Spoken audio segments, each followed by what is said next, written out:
তোমরা সবাই কেমন আছো? নারায়ণগঞ্জ থেকে আজকে হাজার ভুই নিয়েছে। আমার লেগে কি আনছে দেখাইতেছি তোমরা সবাই। এই যে এটার নাম হলো ড্রাগন ফল। আমি কোনো সময় খাই নাই, আজকে খামু প্রথম দেখি এটার অবস্থা কি। সবাই এটা আবার লাল হয়ে যায়, আমি খাই। কোনো মজা নাই। আইছিলাম বাজারে আইয়া একটা জুস খেতেছিলাম, সকাল সকাল একটা জুস খেতেছিলাম। আমার জুস খেতে মন চেতেছে।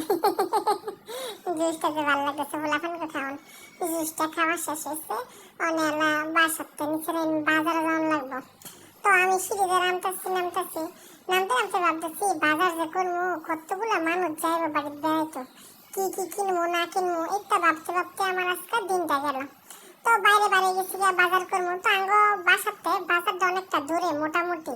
তো বাজারে যাওয়ার আগে একটা ডাব খাইলেই ভাবতেছি। তো বাজারতে আমরা কি কি কিনবো এর একটা চিন্তা ভাবনা করতেছি যে এইটা কিনবো না এটা কিনবো।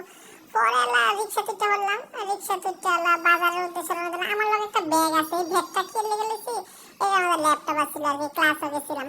তো বাজার আইয়া পড়লাম। বাজার আইছি পরে একটা খালার সামনে দিয়েছি, পরে খালা কই বুনফুট আয় হিনে যা আমার অন্তরে বাজার কর।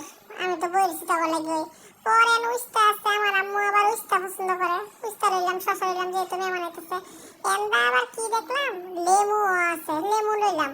পরে আরেকখানে দেখি আপনার একটা বেটা হুজুর, এই হুজুরে মোবাইলে গান শুনতেছে। বালা কথা, মোবাইলে গান হন। এই বেটা এবার কি করে, বেরিয়ে কয় কেমন আছেন, রাত্রে কুসুম খাবার যাবেন, ভাই তোর এটা জিজ্ঞাসা দরকার আছে। এত ফাঁক না বেটার বেটা, এটা এত ফাঁক না বেটা মানুষ হয়। তোমরা সবাই কেমন আছো?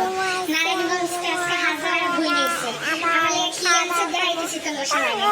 এই যে এটার নাম হলো ড্রাগন ফল। আমি কোনো সময় খাই নাই, আজকে খামু প্রথম দেখি এটার অবস্থা কি। সবাই এটা আবার লাল হয়ে যায়, আমি খাই। খাইলে শরীরে রক্ত হইব কেমনে, ভিটামিন হইব কেমনে।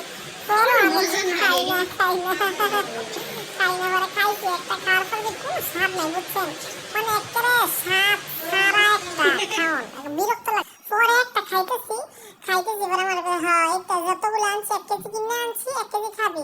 আমার দাঁতগুলো দেখেন কি একটা অবস্থা হয়ে গেছে, লাল বেশ কান্দার হয়েছে, মনে হয় আমি কয়দিন ধরে দাঁত মারাই না। সবাই দেখলে কি কইব আমারে।